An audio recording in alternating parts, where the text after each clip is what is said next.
Selamat pagi. Pagi ini kita akan mempelajari tentang jarak, garis, dan bidang dalam dimensi 3. Pada pertemuan sebelumnya sudah mempelajari peta konsep ini ya. Kemarin di kedudukan, terus di jarak. Kemarin di kedudukan, terus di jarak. Nah, untuk pertemuan kali ini kita akan pelajari tentang jarak, garis, dan garis terhadap bidang, dan bidang terhadap bidang. Yang pertama, definisi dari jarak garis ke garis itu sendiri adalah, jadi kalian perhatikan gambar berikut ini. Jarak antara garis G ke garis H yaitu jarak antara garis G ke garis H yaitu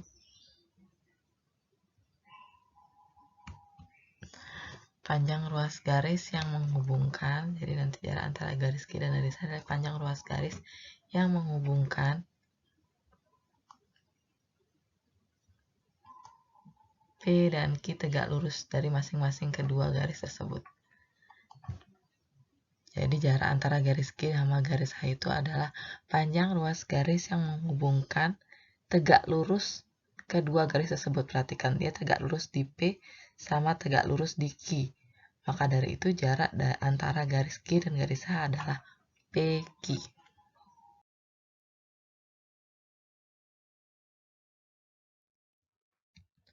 Berikutnya contoh soal untuk jarak dari garis ke garis adalah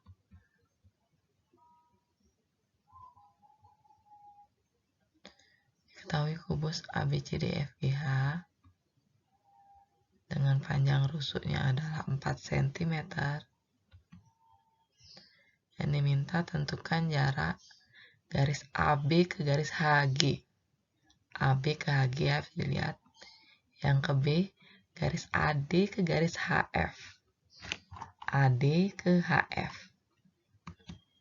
Yang ketiga, garis BD ke garis EG. BD ke garis EG. Langsung pembahasan yang pertama. Yang diminta adalah jarak garis AB terhadap HG. AB terhadap HG ini ada ditandain ya, diwarnain. Itu jarak antara garis AB terhadap AG itu adalah AH. Coba perhatikan. Kenapa dikatakan jaraknya adalah AH? Karena dari sini kalian bisa lihat bahwa antara AH dengan AB itu tegak lurus di sudut A ya. Terus berikutnya AH dengan HG itu tegak lurus di sudut H juga.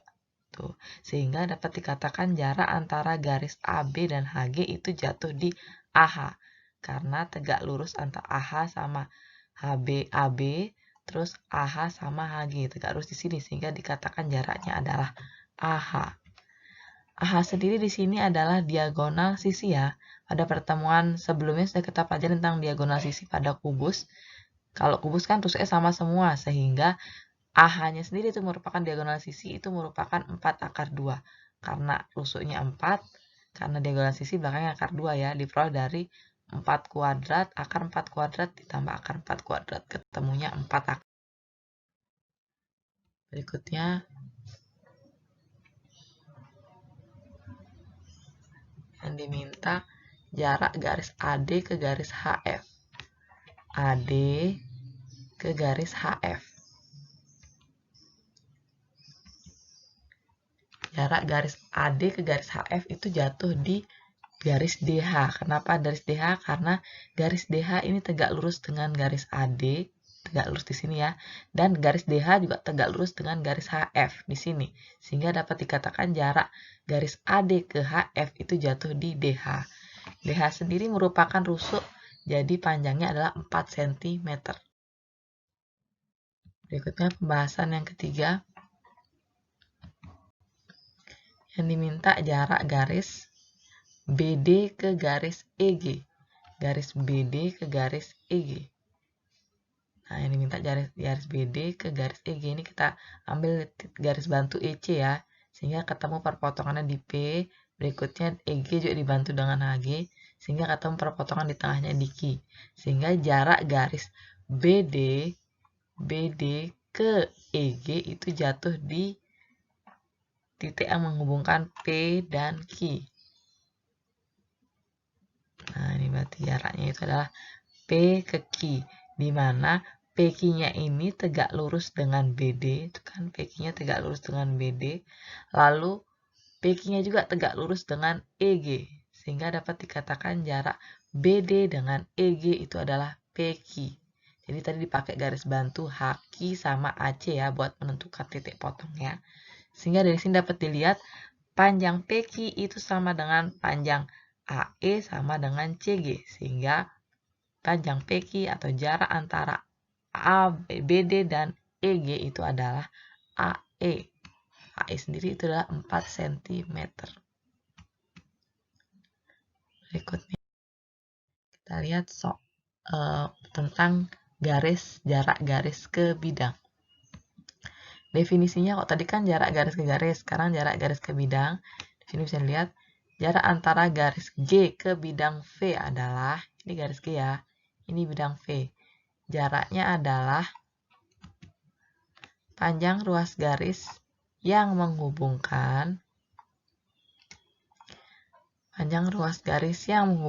tegak lurus garis dengan bidang. Nah, ini panjang ruas garis yang menghubungkan tegak lurus garis dengan bidang.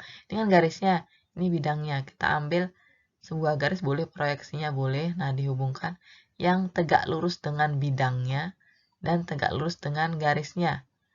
Ini kita ambil berarti salah satu garis ya untuk perwakilan dari bidang V, sehingga yang garis biru ini adalah jarak antara garis G dan bidang V. Masuk ke contoh soal. Diketahui kubus ABCDEFGH dengan panjang 8 cm. Pertanyaannya, jarak garis AE ke bidang BDHF adalah, jadi jarak garis AE ke bidang BDHF adalah,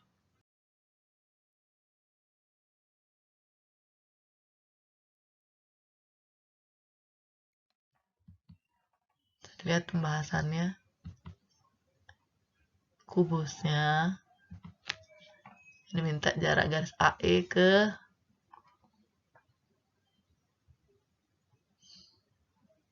bidang BDHF. Nah, jarak dari garis AE ke bidang BDHF itu diwakili oleh panjang AP ya. Panjang AP di sini. Jarak garis AE ke bidang BDHF itu AP. Kenapa? Karena AP itu tegak lurus di sini di garis AE dan tegak lurus di sini di bidang BDHF. Sehingga dapat dikatakan jarak garis AE ke bidang BDHF itu jatuh di AP. Karena AP tegak lurus di garis AE dan tegak lurus di bidang BDHF. Jadi jangan lihat di sini ya, tegak lurusnya di sini ya. Tuh, bisa juga sama di sini. Oke, sehingga diperoleh jarak AE dan bidang BDHF adalah AP ya. Di sini kalian bisa lihat panjang AP berarti berapa? AP ini kan setengah dari AC ya. AC ini adalah diagonal sisi, sehingga karena ini kubus, diagonal sisinya menjadi 8 akar 2. Rusuknya 8, berarti diagonal sisinya adalah 8 akar 2. Sehingga diperoleh AP sendiri itu adalah setengah dari AC, yaitu setengah dikali 8 akar 2. Setengah dari AC.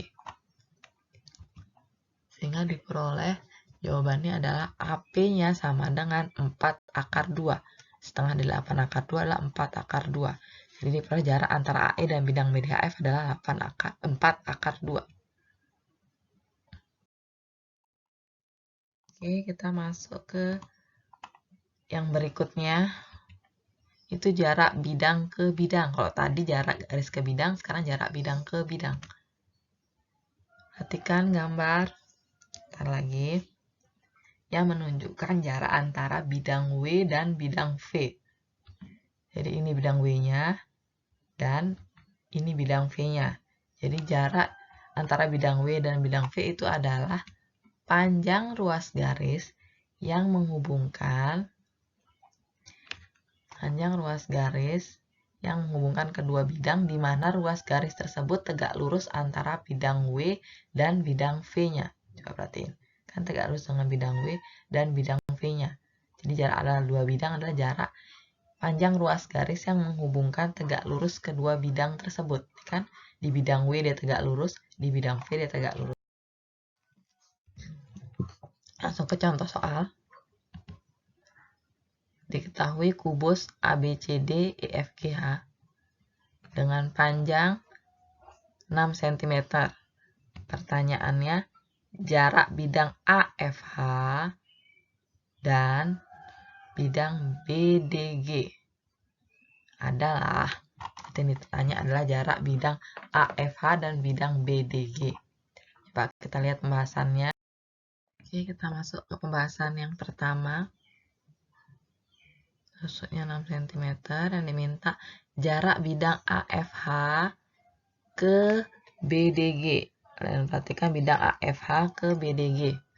Ini kita cari garis bantu ya. Garis bantu pada bidang AFH sama pada bidang BDG. Nah, ternyata jarak N tegak lurus jatuhnya di garis atau titik yang menghubungkan P ke Q. Bukan P ke Q atau titik yang menghubungkan Q ya, P ke Q. Kenapa dikatakan demikian? Karena coba perhatiin PQ ini tegak lurus di titik P dan di titik Q, di mana titik P ini terletak pada bidang BDG dan titik Q ini terletak pada bidang AFH, sehingga jarak antara bidang AFH sama BDG itu jatuhnya di PQ. Terus kalian lihat sendiri, PQ ini itu bagian dari EC ya. EC itu atau CE itu adalah diagonal ruang. Terus kalian perhatikan, diagonal ruang CE ini dibagi menjadi 3 sama bagian. Ini EQ, ini QP, ini PC, sama semua. Berarti kalau kalian diminta untuk mencari panjang PQ-nya itu berarti 1/3 dari EC. Sehingga diperoleh PQ itu adalah 1/3 dari CE atau EC. Nah, di mana CE sendiri diagonal ruang ya. Sehingga karena ini diagonal ruang dan rusuknya ini adalah 6, berarti CE-nya adalah 6/3. Sehingga PQ-nya adalah 1/3 kali 6/3 yaitu 2/3. Jadi jarak AFH ke bidang BDG adalah 2/3. Berikutnya contoh soal yang kedua. Diketahui kubus ABCDEFGH dengan panjang rusuk 12 cm, titik K, L, dan M berturut-turut merupakan titik tengah BC, ini titik tengah BC, CD, dan CG. Yang diminta adalah jarak bidang AFH dan KLM. Jadi minta jarak bidang AFH dan KLM, di mana KLM ini adalah titik tengah dari rusuk BC, DC, sama GC. Bahasannya, kita lihat. Pertama kita lihat diagonal EC, diagonal ruang berarti ya.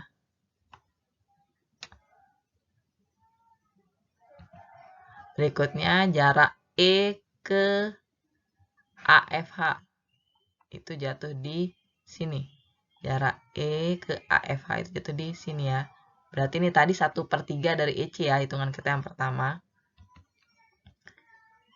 Nah, terus berikutnya lihat jarak E ke bidang AFH itu sama dengan jarak bidang AFH ke bidang BDG. Sama kayak soal sebelumnya tadi ya. Sehingga ini sama-sama 1/3 dari CE. Sama juga dengan jarak BDG ke titik C. BDG ke titik C itu sama juga 1/3 karena yang bagi 3 sama besar. Jadi jarak E ke bidang AFH itu sama kayak jarak bidang AFH ke bidang BDG dan sama dengan jarak BDG ke titik C. Sehingga jarak E ke AFH itu adalah 1/3 dari CE. Yaitu 1/3 dari 12/3 ya. CE kan diagonal ruang. Diagonal ruang berarti belakangnya akar 3. 1/3 dari 12/3 adalah 4/3. Jadi kita temuin dulu jarak antara E ke AFH itu adalah 4 akar 3. Berarti jarak BDG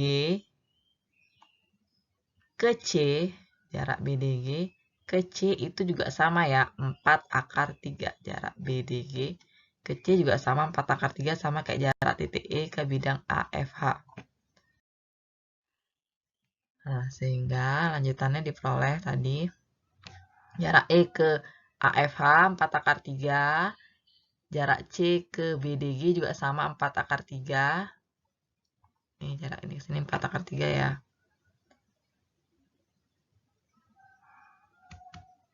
Terus sekarang kita hitung jarak BDG ke bidang KLM. BDG bidang KLM. Tadi kan kita dapat jarak antara C ke bidang BDG itu adalah 4 akar 3. Terus sekarang kalian lihat ada bidang KLM di sini. Tadi KLM ini kan titik tengah dari BC, DC, sama CG ya. Nah, otomatis ini nanti jarak C, jarak bidang BDG ke KLM itu sama dengan jarak KLM ke C. Ini kan sama dengan jarak KLM ke C. Karena bidang KLM ini membagi jarak C ke bidang BDG sama besar. Di tengah-tengah pas dia. Kenapa? Karena ini KLM-nya titik tengah dari ini BC, DC, sama GC. Sehingga diperoleh jarak antara bidang BDG dan KLM itu adalah setengah dari C ke jarak dari titik C ke bidang BDG. Tadi kan kita sudah ketemu jarak dari titik C ke bidang BDG adalah 4 akar 3. Sehingga jarak bidang BDG ke KLM itu setengah dari 4 akar 3, yaitu 2 akar 3. Oke, jadi jaraknya ketemunya AFH ke KLM adalah jarak AFH.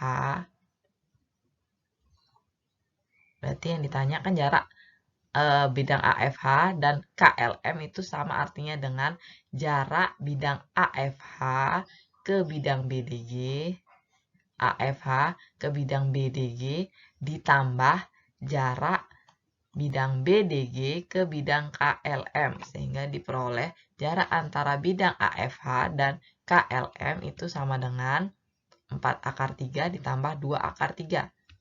Menjadi 6 akar 3 cm. Berarti jawaban dari panjang jarak antara AFH dan KLM itu adalah 6 akar 3, yaitu jarak bidang AFH ke bidang BDG ditambah jarak bidang BDG ke bidang KLM, yaitu 6 akar 3. Oke, sekian pembahasan untuk kali ini. Untuk lebih mengerti lagi, kalian bisa mengerjakan latihan soal yang tersedia. Terima kasih, selamat pagi.